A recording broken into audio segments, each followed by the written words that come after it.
Hey guys, it's Sunday, March the 14th, and it's my favorite day of the year. This is the day when we get to spring forward on our times and set our clocks forward, giving us an extra day of daylight. I often can use that in the afternoons when we get off work. It gives me a little extra time outside in the garage or in the yard.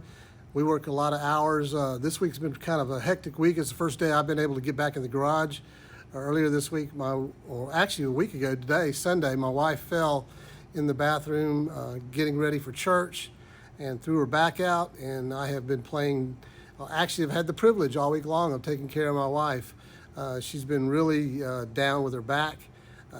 First couple of days, she literally could not move. Went to the chiropractor. I wish our daughter was here. Our daughter's studying to be a chiropractor, so as soon as she gets back from California, she can start taking care of myself and my wife. The older we get, it seems like the more chiropractic care I need. So it's kind of good that we're going to have a built-in chiropractor. But it's going to be a short day today. I don't know how much I'll get done, but I got to, as I mentioned last week, that one of the problems I was having when I was grinding is I'm really concerned about latent fires. Earlier in the year, I was grinding with a couple things and got the grinding and went on to do something else, and I started smelling smoke, and I smelled some latent embers that were beginning to become a fire, and it scared me pretty bad. So I've got a lot of car covers in here with these cars, and with all this grinding, I don't want to have a latent fire. So with that being said, I ordered a few things that hopefully I can create a welding curtain, grinding curtain, something that can capture the sparks as they're created, and that will give me a good opportunity to alleviate any chance of having a fire. And so with that being said, let me show you what came in the mail. So what came in the mail was this welding shield. I bought it on Amazon. I think I spent about $25 for it, 6x6. And so with this PVC, these pieces of zip ties, and I'm going to use this old rack right here to make the basis of my makeshift welding curtain. So stick with me for a few minutes and let's see what happens, and I'll get back to you and show you the results of my welding curtain. So hang tight. So there we go, a little bit of creativity here. All I got to do is clip off these zip ties and just use this rack. I had a spare clothing rack that we used for some uniforms that wasn't getting used. Little piece of PVC to extend it out to 6 feet. And now I got something that'll capture the sparks as I do any work, grinding, welding, whatever it is. But now I feel a little bit better and more comfortable. I can put it up against behind me as a shield and keep it off my cars, keep it off the car covers. I don't have to worry about tearing up paint or anything like that. Sparks fall to the ground on this concrete. I don't think that'll be a problem. I don't have any chemicals in here as of right now that's flammable enough to be concerned with. So anyway, here's a look at it, and now let's put it to use. And if you were following along last week, you will know that we were doing some repairs on this bulkhead, and we changed out these areas right here that were eaten up with cancer, and we changed them out. I still have to do that to the other half of this body, I guess the passenger compartment. It's got an area that's eaten up as well. But what I was using this piece of masonite as my backdrop for grinding. But now that I've got that changed, here's my new setup. And so I think we're a little bit ready to go.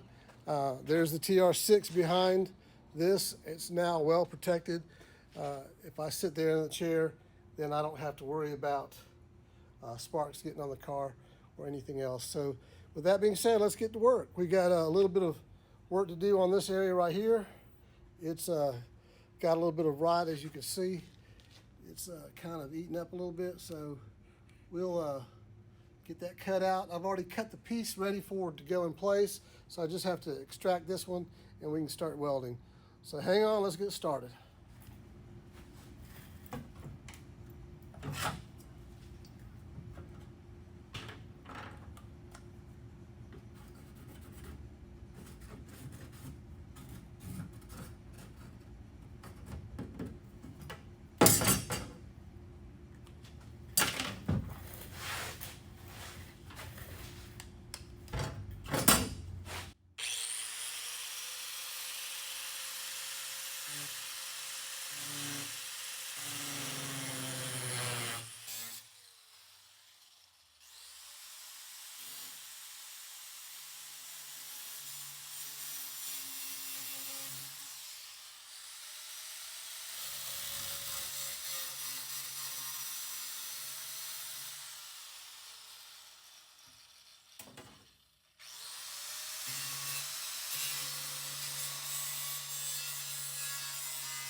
All right, well, we just finished up welding in this next patch.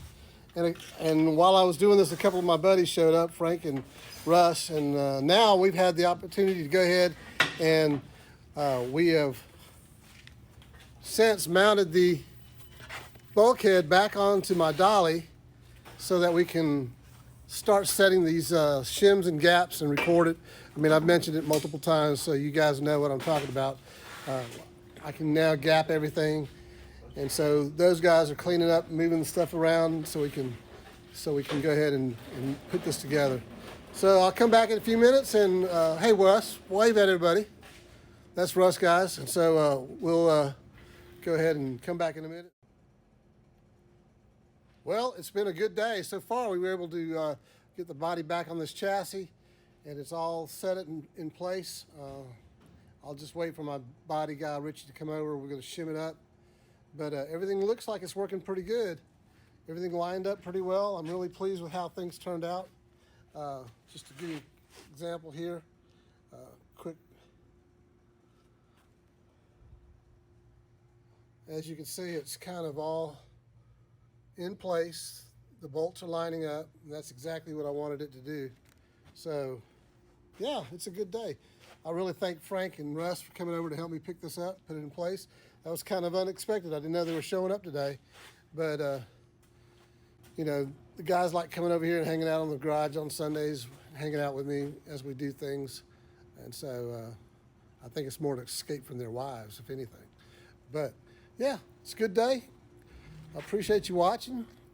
Guys, I just hope you subscribe and click the button below and the link. And thank you, as always. God bless you, and have a good day.